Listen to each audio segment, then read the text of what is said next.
নমস্কার, রাহি বাংলা থেকে আমি সুভাশিস। আমার পাশে কিছুদিন আগে বাঁশদড়ি থানায় যাকে গ্রেপ্তার করা হয়েছিল অযাচিতভাবেই, পরে তাকে ছেড়ে দেওয়া হয়, সেই নিরাপদ সর্দার, উত্তর 24 পরগনার সন্দেশখালীর সেই বিখ্যাত জায়গা, সেই সন্দেশখালীর নিরাপদদাকে আজকে সামনে পেয়েছি। নিরাপদদা এবারের ব্রিগেড সামনে 20 তারিখ প্রস্তুতি চলছে আপনাদের। এই ব্রিগেডটা বলা হচ্ছে একটু অন্যরকম, যেখানে পার্টি কল দেয়নি, আপনাদের মতো কতকগুলো সংগঠন, কৃষি বা সিটু, এরা মিলে ব্রিগেডটা করছে। তাতে কতটা সফল হবে? ব্রিগেডটা অন্যরকম মানে আপনারা জানেন যে আমাদের রাজ্যের মানুষ সাধারণত তাদের যা অভ্যস্ত আছে সেটা হচ্ছে ব্রিগেড মানে লাল ঝান্ডার ব্রিগেড। ব্রিগেড যা দেখেছে সেটা হচ্ছে সিপিএম এর ব্রিগেড, বামফ্রন্টের ব্রিগেড দেখেছে। কিন্তু শ্রেণী সংগঠনগুলোর ডাকে ব্রিগেড, এটা হচ্ছে আমাদের রাজ্যে এই প্রথম হতে চলেছে। সেই জন্যই আমরা বলছি যে এবার ব্রিগেড অন্য মাত্রা দেবে, অন্য রসায়ন আছে এবার ব্রিগেডে। কারণ এবার ব্রিগেডে যারা আসবে, যাদেরকে নিয়ে ব্রিগেডের আহ্বান করা হয়েছে, এরা হচ্ছে একেবারে শ্রেণীর মানুষ, শ্রেণী সংগঠনগুলোর ডাকে, কৃষক, ক্ষেতমজুর, শ্রমিক, বস্তিবাসীদের ডাকে হচ্ছে এবার ব্রিগেড। অর্থাৎ একেবারে মাটির সঙ্গে যারা মিশে আছে, একেবারে হতদরিদ্র, দিন দরিদ্র, গতর সর্বস্ব মানুষ, এদের আহ্বানে হচ্ছে ব্রিগেড। সেই জন্য এবার ব্রিগেডটা আমরা এই অর্থেই বলছি যে এবার ব্রিগেড একটা অন্য মাত্রা দেবে গোটা দেশের মানুষের কাছে, রাজ্যের মানুষের কাছে।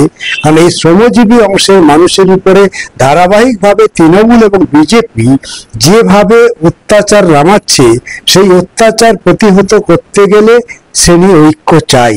এই শ্রেণী ঐক্যের প্রশ্নে গোটা রাজ্য জুড়ে আপনারা দেখেছেন এখন প্রত্যেকটা ব্লকে, পঞ্চায়েতগুলোতে, ডিএম অফিসগুলোতে ঘেরাও হচ্ছে, দাবিগুলোকে তুলে ধরা হচ্ছে, গ্রাম বাংলায় দাবিগুলোকে চিহ্নিত করে মানুষ তার নিজের দাবিগুলোকে উপস্থিত করে আদায় করার মধ্য দিয়ে একটা জোয়ার তৈরি করছে, মানুষ জেদ তৈরি করছে। অভূতপূর্ব পরিবেশ তৈরি হয়েছে এই সময় দাঁড়িয়ে গোটা রাজ্য জুড়ে। জেলায় জেলায় আপনারা দেখছেন যে প্রতিদিন কোনো না কোনো পঞ্চায়েত, কোনো না কোনো ডিএম অফিসে, কোনো না কোনো বিডিও অফিসে আজকে ঘেরাও হচ্ছে এবং তাদের নিজের দাবিগুলোকে উত্থাপন করা হচ্ছে। স্বাভাবিকভাবে এবার অন্য যা মাত্রা হয়েছে সে তুলনায় এবার অনেক বেশি প্রচার পাচ্ছে গরিবদের মধ্যে, খেটে খাওয়া অংশের মানুষদের জন্য। সেজন্যই আমরা এবার ব্রিগেডটাকে এভাবেই বলার চেষ্টা করছি। নিরাপত্তার সামনে এই যে দুর্নীতি, এত দুর্নীতির যে কথা হচ্ছে, সেই দুর্নীতিতে আপনারা অস্বীকার করবো না, অবরোহ রাস্তাতে আছেন।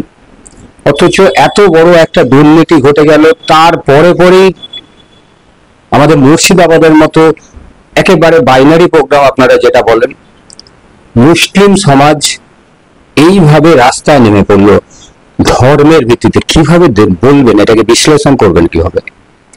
আসলে দেখুন যে দুটো সরকার যেভাবে চলছে, দেশের সরকার এবং আমাদের রাজ্যের মমতা ব্যানার্জি সরকার, বাস্তবেই তো এরা দুজন মিলিঝুলি কাজ করছে, এ বিষয়ে কোনো সন্দেহ নেই।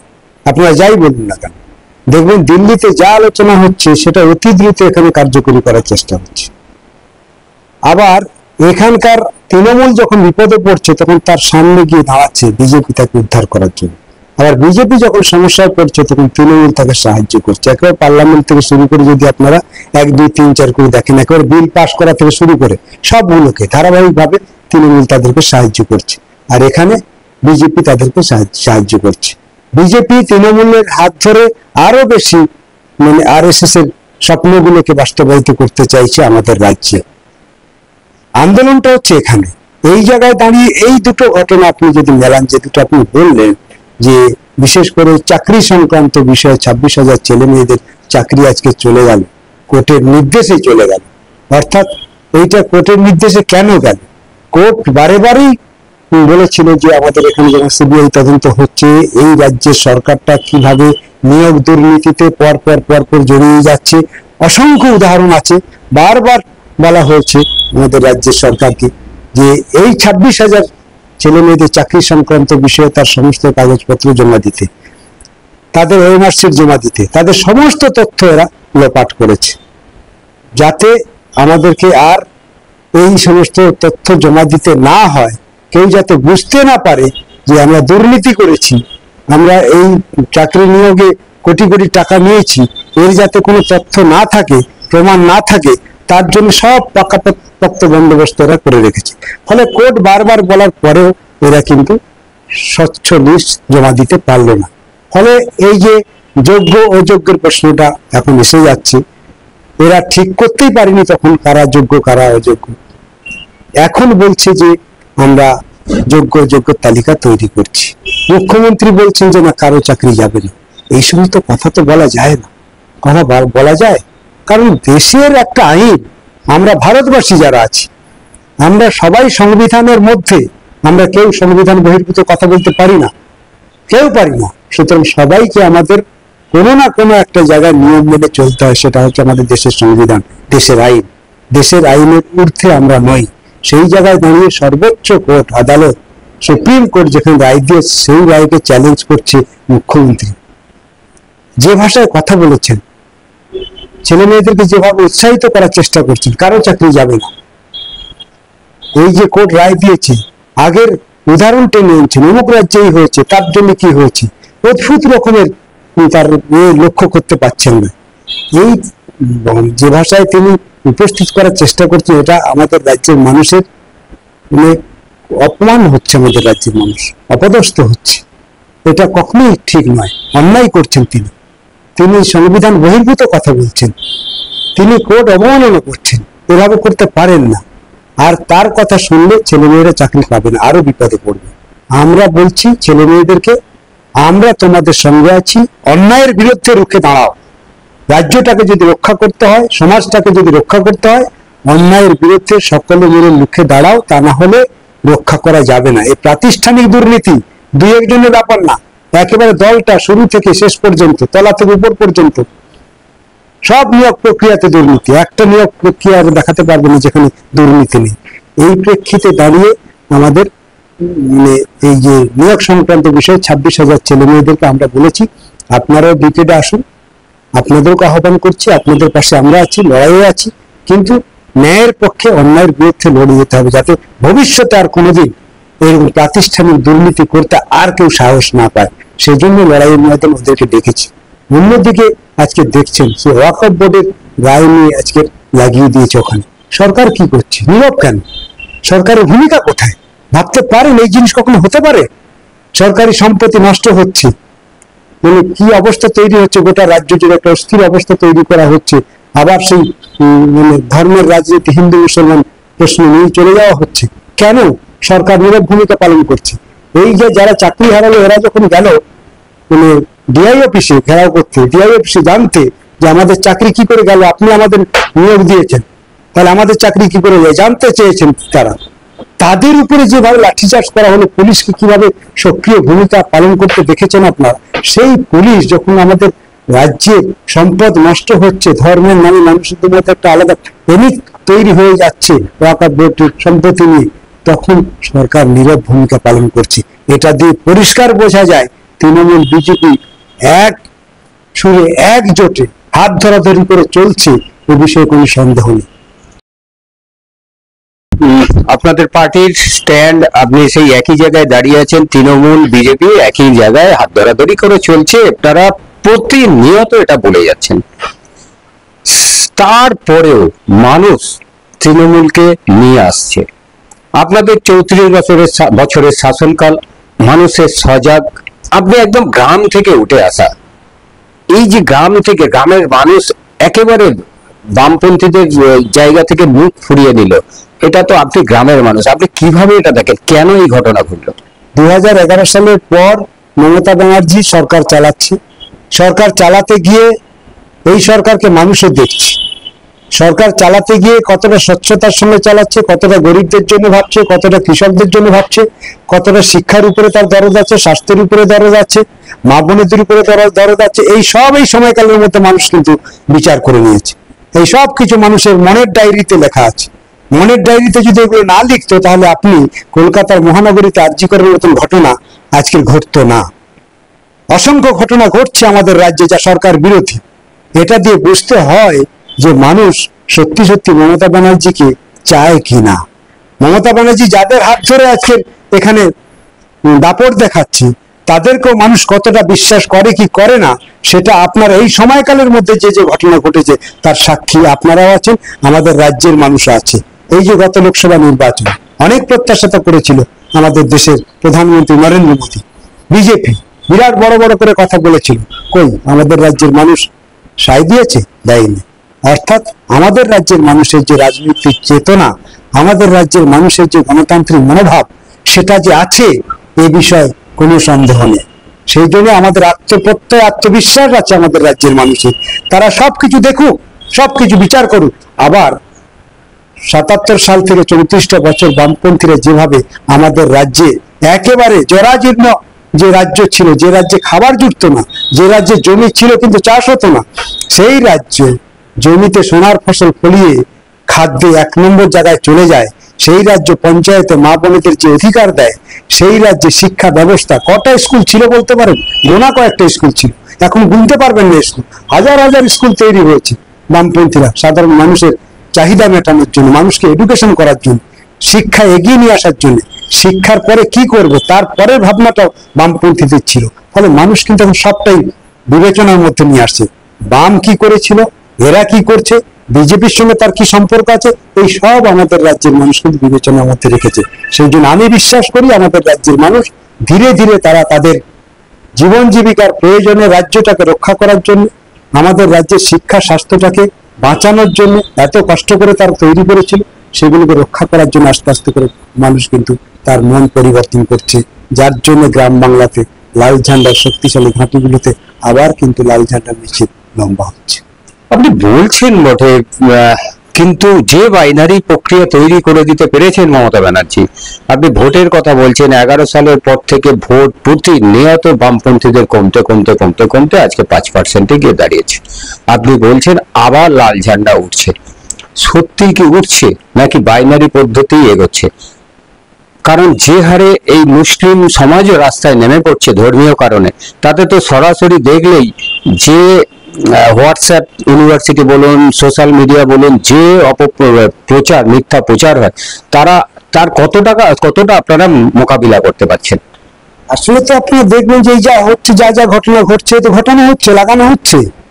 আপনি দেখেছেন যে কলকাতায় সেদিনকে যে ওয়াকফ বোর্ডের যে সমস্ত মিটিং গুলো আপনার রামলীলা ময়দানে যেভাবে মানুষজন টানা হয়েছে, তাতে তৃণমূলের সংগঠনগুলো আসেনি? হ্যাঁ, আমি গিয়েছিলাম তো। তাহলে তৃণমূলের সংগঠনগুলো তো এসেছে, সিদ্দিকুল্লাহ ছিল। তাহলে তৃণমূলের সংগঠনগুলো তো এই জিনিস করছে।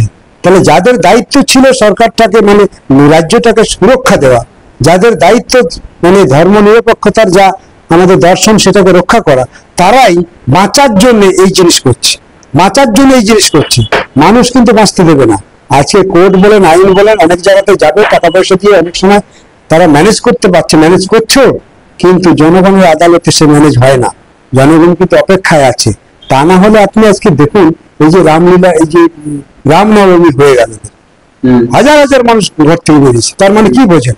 এই হাজার হাজার মানুষ মিছিলে গেছে, হনুমান জয়ন্তীতে বেরোচ্ছে, রামনবমীতে বেরোচ্ছে, তার মানে সব মানুষ কি বিজেপি হয়ে গেল?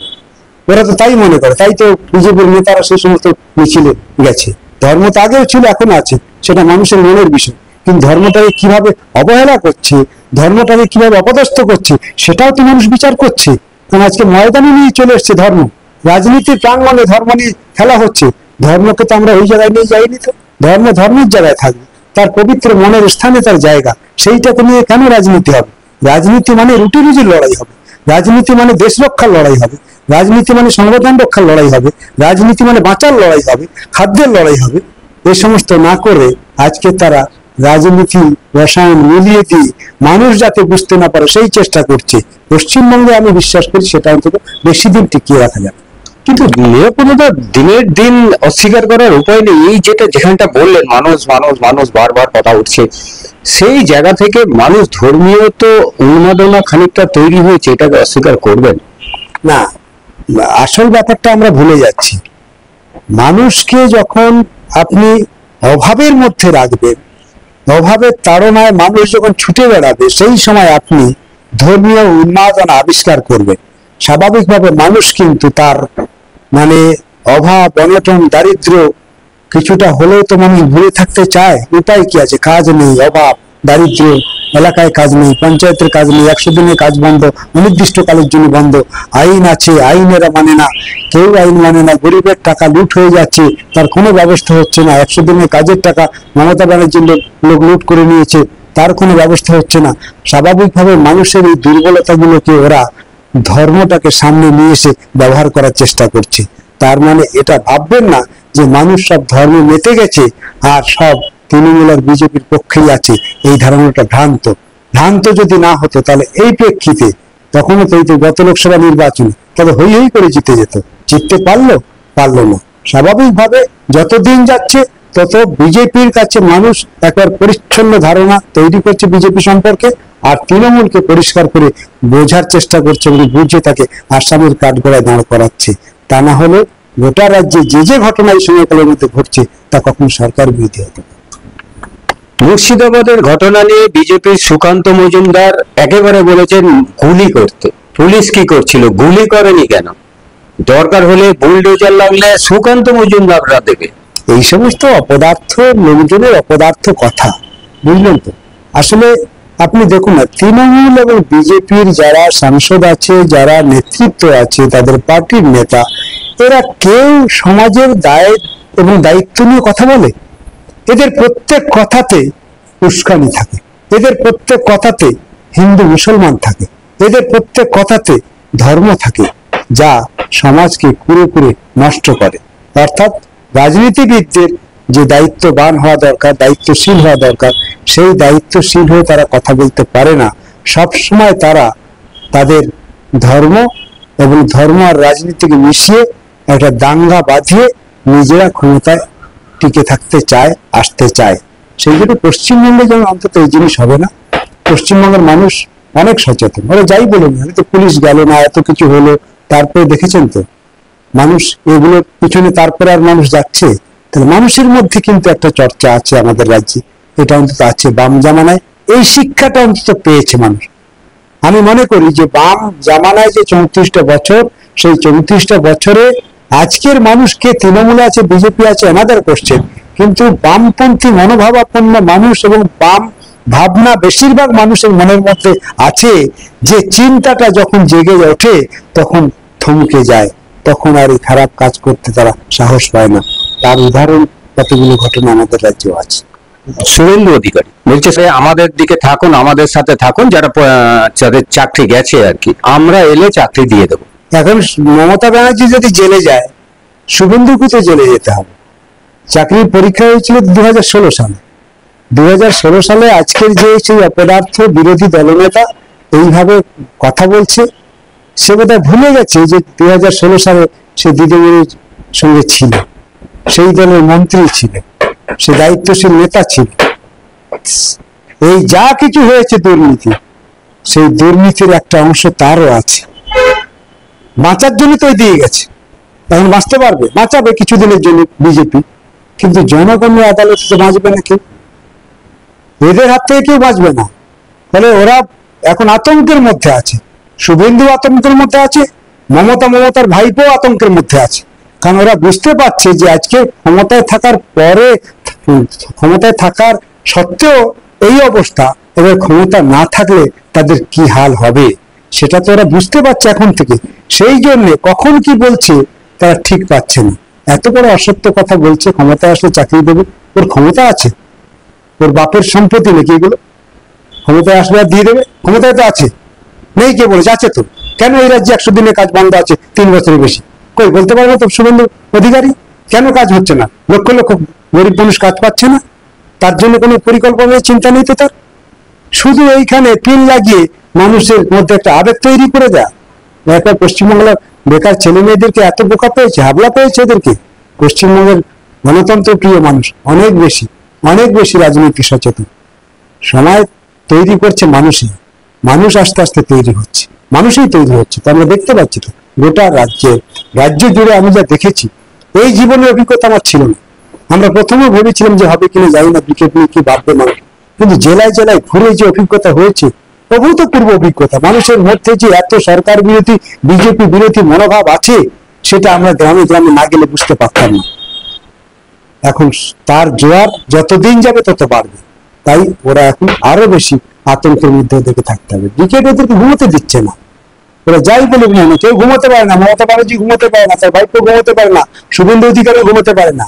ওরা বুঝতে পারছে যে বললো না হিন্দু জাগরণ হয়েছে, আসলে কাদের জাগরণ হয়েছে, শ্রমজীবী মানুষের জাগরণ হচ্ছে, সেটা ওরা বুঝেছে। সেই জন্য এই জাগরণটাকে আড়াল করার জন্য হিন্দু জাগরণটাকে সামনে নিয়ে এসে মানুষের মনে একটা আবেগ তৈরি করার চেষ্টা করছে। ওর সঙ্গে তো খাটবে না। ব্রিগেড সময়ে কথা বলবে, ভোটও সময়ে কথা বলবে। আর একটা জাস্ট, আপনি একদম সেই কৃষিক্ষেত থেকে উঠে আসা আপনাদেরই একজন প্রাক্তন এমএলএ রেজ্জাক মোল্লা মারা গেলেন। সেও তার সময়ে আপনি গিয়েছিলেন, আপনি কান্তি গাঙ্গুলি গিয়েছিলেন, আপনারা তো কান্তি গাঙ্গুলি ওই মাঠের মানুষ। হ্যাঁ, রেজ্জাকদা তো সারাটা জীবন বামপন্থী করেছিলেন। এই রাজ্যের জমির প্রশ্নে যে আন্দোলন হয়েছিল, সেই আন্দোলনে বিরাট বড় ভূমিকা ছিল। পরবর্তীকালে যেভাবে হোক রাজনৈতিক একটা পদস্খলনের মধ্য দিয়ে সে তৃণমূলে আবার চলে যায়। তৃণমূলের কিছুদিনের জন্য আবার মন্ত্রীও ছিলেন। তিনি আজকে নেই, কিন্তু তার জীবনের একটা বিরাট বড় অংশ তো মানে বাম মনোভাবাপন্ন। ম্যাক্সিমাম জীবনের বড় অংশকে তো বাম মনোভাবাপন্ন। তার লড়াই, তার সংগ্রাম, তেভাগার আন্দোলন, পাট্টা জমি, বর্গা জমি আন্দোলন, এই আন্দোলনে তো বিরাট বড় ভূমিকা আছে রেজ্জাক মোল্লার। এটা তো অস্বীকার করতে পারবো না। তিনি তৃণমূলে গেছেন, নানান কারণে তিনি গেছেন, কিন্তু তৃণমূলে যাওয়ার পরেও একজন রাজনৈতিকবিদের যে ভূমিকা হওয়া দরকার ছিল, আমরা কিন্তু সেটা তৃণমূলে যাওয়ার পরে দেখিনি। যেটা বাম জামানায় ছিল, যেটা গরিবদের মধ্যে ছিল, সাধারণ মানুষের মধ্যে ছিল। সেই জন্য তার মানে রাজনৈতিক জীবনের একটা বিরাট বড় অংশ সাধারণ মানুষের জন্য গেছে, শ্রমজীবী মানুষের জন্য গেছে। সমাজ পরিবর্তনের স্বপ্ন তিনি দেখেছিলেন। সেই সমাজ পরিবর্তনের শেষ জীবনে কিছুটা হলেও পদস্খলন হয়েছে, তার জন্য আমি দুঃখিত। কিন্তু আজকের রেজ্জাক মোল্লা থাকলে অন্তত আরো ভালো লাগতো। আজকে নেই, কিন্তু যেতে হবে সবাইকে, তাই কেউ সবাই তো আমরা থাকবো না। সেই জন্য কষ্ট পেয়েছি ওই সময়টা রেজ্জাকদা নেই, কিন্তু তবুও রাজনৈতিক কারণে তার এই ভুল সিদ্ধান্তের জন্য আরো কিছু মানুষ অন্তত ক্ষতিগ্রস্ত হলো। তিনি তার জায়গায় দাঁড়িয়ে থাকলে আরো ভালো হতো। গোটা বিশ্বে তার একটা আলাদা মেসেজ যেত, গোটা ভারতবর্ষে একটা আলাদা কমিউনিস্ট হিসাবে একটা মেসেজ যেত। সেই জায়গাটা তার শেষ জীবনে ক্ষতি হয়েছে। অনেক কিছু হারালেনও, অনেক কিছু যেমন পেয়েছেন, অনেক কিছু হারালেনও শেষ বয়সে। শেষ বয়সে তো অনেক কিছু হারালেন, যা হারানোর কথা ছিল না। হ্যাঁ, আসলে কমিউনিস্টরা তো হচ্ছে সমাজের সবচেয়ে শ্রেষ্ঠ সন্তান। আমরা চাই শেষ বয়সেও তার সেই শ্রেষ্ঠ রত্নত্ব, সেই যে উপাধি সাধারণ মানুষের কাছে, সেটা থাকলে আরো ভালো লাগতো। কিন্তু শেষ বয়সে ছিল না, আর কি করা যাবে। অসংখ্য ধন্যবাদ নিরাপত্তা রায় বাংলার তরফ থেকে আপনাকে অসংখ্য ধন্যবাদ।